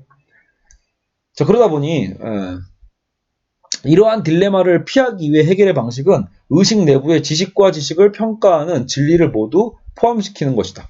자, 의식 내부의 지식과 지식을 평가하는 진리를 모두 포함시킨다. 왜냐하면 진리는 대상과 지식과의 관계에 외부에 있어야 되는데 대상 자체가 이미 의식 안에 있는 거라면 대상과의 일치, 즉 진리 역시 내부에 자리 잡게 된다는 거죠. 결국 진리가 지식 외부에는 있으나 의식 내부에 있다는 점이 중요하다. 그러니까 결국은 진리를 지식 외부에다가 배치시켜 놓고도 정작 그 의식 내부에 끌고 들어와 버리는 거예요. 그러면서 아까처럼 스피노자식의 진리의 어떤 판단 기준이 이미 나에게 있는 것처럼 의식은 자기 내부에 진리 기준을 갖게 되어 있어 의식의 발전함에 따라서 진리의 기준 자체도 의식이 스스로 검사 재평가하게 되어 있다는 거예요. 그래서 우리 의식 안에 진리를 자리 잡게 함으로써 의식이 검사하고 재평가한다. 이러한 자기의식을 통해 진리는 기준 자체가 검사되고 재검토되어 정정해가는 과정이 된다. 자, 그래서 뭔가 좀 복잡한 표현이었지만 결국은 의식으로 진리에 대한 평가 기준이 들어왔잖아요. 그러니까 그 의식이, 우리의 의식이 끊임없이 검토해 주는 거예요. 이 진리가 과연 이 시대에서 적정한가 아닌가에 대해서 자기의식을 통해 진리는 기준 자체가 검사되고 재검토된다. 정정해 간다. 이런 과정이 되는 거예요. 결국 진리란 정신 자신의 내적 관계와 다를 바가 없다. 정신으로 기결됐으니까.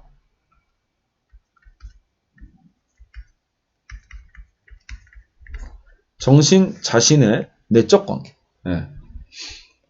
그런데 해겔에게 이 의식은 단순히 개개인의 의식이 아니에요. 그것은 스스로 운동하는 절대자 정체 정신을 의미한다. 그러니까 개별적으로 다 다르게 판단하면 또 어떻게 해요? 그러면 또 피니트의 문제가 발생하겠죠. 그게 아니라 이 의식이라는 게 그렇다고 해서 내 개인 의식을 얘기하는 게 아니라 말 그대로 어떤 전체적인 절대자의 정신, 절대 정신의 어떤 의식이다. 절대자의 자기의식이 곧 진리다. 그래서 진리란 절대 정신이 스스로를 돌아보면서 이렇게 정리하는 게 중요하죠. 이 복잡한 내용을 다시 이진경 선생님이 한 줄로 정리를 하고 있어요. 자, 진리란 무엇인가? 절대 정신이 스스로 돌아보는 거예요. 스스로 자기 검열, 돌아보는 거죠. 돌아보며 진리의 어떤 기준을, 진리는 항상 이것이야가 아닌 거예요. 시대를 초월하는 이것이야가 아니라 진리의 기준조차도 계속 정정해 가는 거예요. 그러면서 역사성을 갖게 된 거죠. 이 철학 자체가. 정정에 가는 과정이다. 이런 식으로. 진리는 이거다. 그런데 그렇다면 진리를 보증해 주는 건 역시 발전해가는 절대정신 자신이 되는 거죠. 그렇죠? 그 진리를 누가 보증해 준다? 절대정신 자신이 보증해 준다. 자, 근데 어쨌든 그래서 해결 얘기를 듣다 보면 근데 절대정신이 대체 뭐야? 이렇게 생각할 수밖에 없게 되고요. 그러다 보니까 이제 나름대로 이게 또 종교신학이란 말이 나올 만한 거예요. 그러니까 정말이 아니라 종말이죠. 근대 철학의 결국 종말. 그러니까 이렇게 되면 절대정신은 사실상 신의 정신 아닌가? 실제로 그런 요소 그렇게 해석하는 분들도 많이 나올 수밖에 없는 거예요. 그렇죠? 그러니까 그러면 절대적인 신 정신이 있고 그 신이 결국은 본인이 목적한 바에 의해서 이 세계를 결국은 끌어가고 있는 것이 아닌가. 최종적으로는 결국 그 절대정신의 뜻을 이루기 위해서 이렇게 되면 거의 신학적인 어떤 구조와 똑같아지죠. 그래서 이런 부분들이 또 그 해결 철학의 특징이기도 합니다. 자, 근대 철학의 종말. 피테, 쉘링, 헤겔의 철학에서 우린 보았듯이 모두가 스피노자의 영향을 받고 있다. 그래서 우리는 스피노자를 그만큼 무시할 수 없는 거예요. 스피노자의 아우라가 이렇게 퍼져 있는 거죠. 아까처럼 피테도 아까 구분되지 않잖아요. 이미 진리 자체는 이 안에 있는 거고 주체와 어떤 객관이 구분되지 않는 거와 같고 쉘링도 결국 아까처럼 거대한 자연주의로 봤고 헤겔은 그런 자연주의를 받아들이되 거기 안에서 또 자연과 정신에 대한 것을 좀 따로 뽑아냈죠. 하지만 또 진리의 판단 기준은 또 내부에 있고요. 그러니까 진리가 이미 내재해 있다는 점이 특히 그래서 스피노자틱하다라고 볼 수 있죠. 대상과의 분리가 애초에 발생하지 않는다는 점에서 스피노자의 영향을 직간접적으로 다 모두 받고 있는 거예요. 쉘링은 자연을 정신으로 간주하고 헤겔의 절대정신은 스피노자의 실체와도 같고요. 그죠? 헤겔의 절대정신은 스피노자의 실체성과도 같다. 헤겔이 주장한 정신의 외화는 스피노자와의 양태와도 같고요. 그죠? 이것도 맞는 말인 것 같아요. 스피노자가 뭐예요? 실체는 곧 모든 것이고, 그러면 우리가 보는 현실의 어떤 다양성은 뭡니까? 라고 할 때, 그거는 그냥 변형되어서, 양태다, 변형된 양태다, 라고 얘기를 했는데, 지금 결국은 이걸 도식적으로 본다라면, 헤겔의 절대정신도 외화되는 거죠. 외화됨으로써 우리가 현실에서 보고 있는 다양한 현상들이 나타나는 거거든요. 그러니까 구성적으로 어때요? 굉장히 비슷하죠. 하지만, 정작 가장 큰 문제는 뭐예요? 이렇게 뭔가 구성 자체는 스피노자의 구성을 갖고 오고 있지만 정작 목적하는 바가 완전히 다르다라는 거죠. 여러분 스피노자는 우리가 처음에 봤겠지만 이거는 이미 근대를 벗어나는 거예요. 근대를 벗어나는 탈근대성을 갖고 있는 거죠.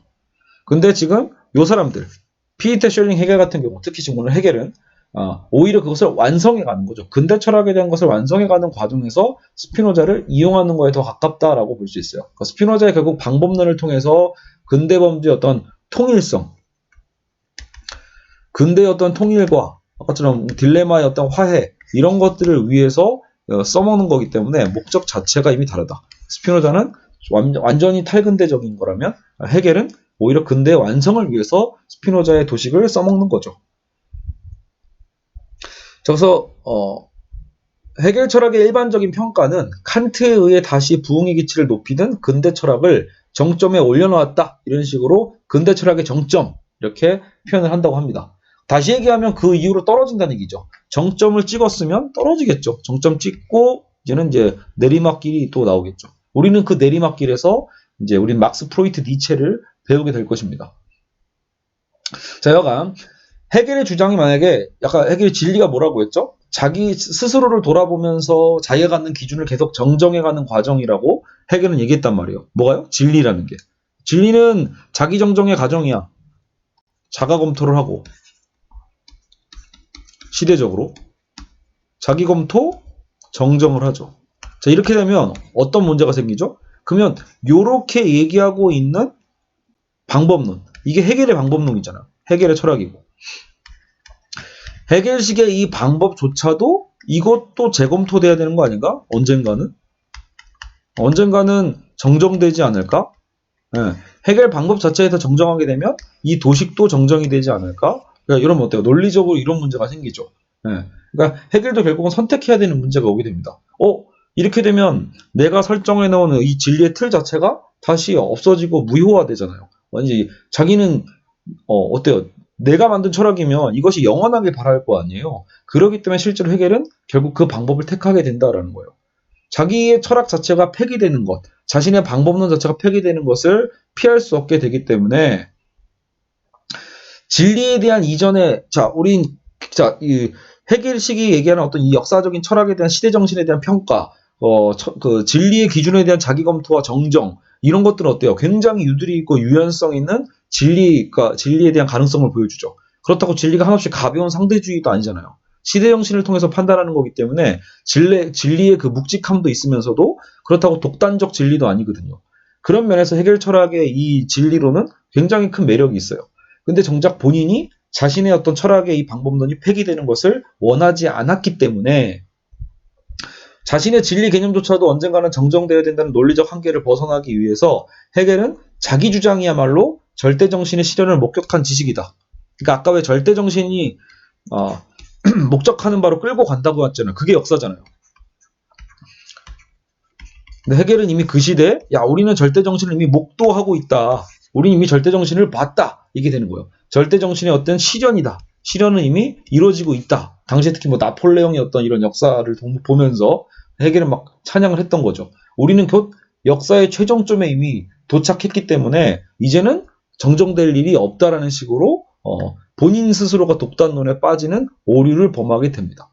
알겠죠? 왜냐하면 우리가 이미 알다시피 헤겔 이후에 벌써 몇백 년이 지났어요. 그죠? 역사는 계속해서 변화되고 있죠. 그래서 우리는 헤겔이 사실은 과한 욕심을 또 부렸다는 것을 알 수 있습니다.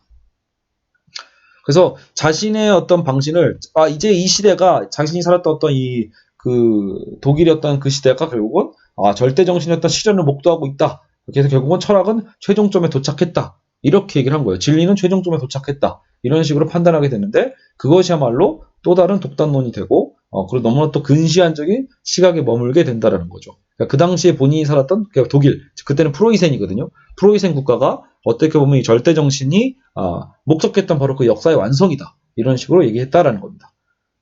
결국은 독단론에 빠지게 된다. 자, 이렇게 해서 오늘 굉장히 스피디하게 지금 몇 분 걸렸죠? 물론 이렇게 빨리 함으로써 한편으로는 여러분 이게 하나도 뭔 얘기인지 모르겠다 이렇게 되실 수도 있을 것 같습니다. 자, 1시간 지금 12분 정도 걸렸는데 오늘 우리는 굉장히 빠르게 이제 칸트, 피히테, 헤겔에 대한 어떤 이 순서대로 특히 이 독일의 어떤 이 관념 철학이라고 할 수 있는데 이것을 한번 정리를 해봤습니다. 그렇죠? 자, 그래서 휴메에 의해서 우리는 이제 어떻게 보면 이제 데카르트가 쏘아올린 공이었죠. 그래서 이 근대 철학의 어떤 시작점을 대륙의 어떤 합리론을 통해서 살펴봤었고, 그래서 데카르트, 스피노자, 라이프니츠 이렇게요. 그래서 이제 물론 그 세 사람도 너무나 특성이 많이 달랐죠. 데카르트 같은 경우에 진리는 오직 하나고, 하나가 아니죠. 실체는 두 개고, 그리고 물론 진리에 대한 걸 다들 믿고 있지만, 스피노자는 오직 진리는 또 하나고, 그러니까 두 개, 한 개, 혹은 다수, 무한개 이런 식으로 또 라이프니츠는 진리에 대한 것을 무한하게 봤고, 실체에 대한 것을 무한하게 본 거죠. 그러니까 이렇게 봤다라면 이제 경험론자들이 이제 그런 연구 방법론에 대한 비판을 하면서 경험론자들이 등장해서 로크, 버클리, 휴메이 있었습니다. 로크와 버클리까지 왔을 때 경험을 주장하면서도 정작 본인들도 그 실체성에서는 벗어날 수 없었다라는 거. 그래서 그 실체를 어떻게 제거해가는 소거해가는 과정에서 휴는 결국은 모든 실체성을 다 제거함으로써 또 사실상 어쨌든 이 토대 자체를 다시 무너뜨리게 된다. 근대 철학의 토대가 무너지게 됐는 이 상황에서 나름대로 이제 칸트는 휴메이 비판하고 있는 비판성을 좀 받아들이면서 결국은 독단주의에 빠지지 않으면서도 어떻게 하면 이제 이성과 혹은 이제 경험에 대한 이 두 가지의 가능성들을 다 종합할 수 있을 것인가. 선험적 종합 판단을 어떻게 완성해 가고 선험적 주체를 살려내면서 진리에 대한 어떤 역발상을 만들어내고 물 자체를 통해서요. 그리고 이제 실천 이성에 대한 또 새로운 어떤 방식으로 사유를 하기 시작했다라는 거죠. 근데 그것을 또 피히테와 헤겔이 어떤 식으로 또 반박하고 또 새롭게 비판 계승하면서도 또 새로운 방식으로 발전해 나아가는지를 오늘 또 살펴봤습니다. 그래서 피히테의 어떤 근원적 자아에 대한 개념도 살펴봤고, 근데 그 자아의 또 장점 속에서 어떻게 보면 이제 주체와 객체의 분리 문제와 인식 문제가 해결이 되면서도 또 다른 독단에 빠지게 된다는 거죠. 그래서 어쨌든 헤겔의 이제 역사 철학, 헤겔이 어쨌든 이 진리에 대한 판단 구조가 전혀 또 새로운 방식으로서 그 시대 정신 안에서 판단할 수 있는 구성들이 나왔다라면, 근데 문제는 또 그것이 또 이 절대 정신이 끌어가는 이 과정에서 헤겔은 어떻게든 자신의 어떤 이 방법론을 그 시대에서 마무리하고 싶었다라는 것, 자기의 어떤 철학 자체가 또 다른 시대에 의해서 비판당하고 변형되는 것을 바라지 않았다라는 점, 그것 때문에 독단에 다시 빠지게 된다라는 거죠. 그래서 우리는 근대 철학의 이 정점에서 지금 우리는 방점을 찍고 일단은 정리하도록 하겠습니다. 다음에 이제 제가 다음 편 수업을 하게 된다면 이제 니체와 막스와 프로이트, 막스, 니체, 프로이트 순서인가요? 어쨌든 그 세 명의 학자를 또 한 번에 정리하는 수업을 갖도록 하겠습니다. 네, 여러분 고생하셨습니다.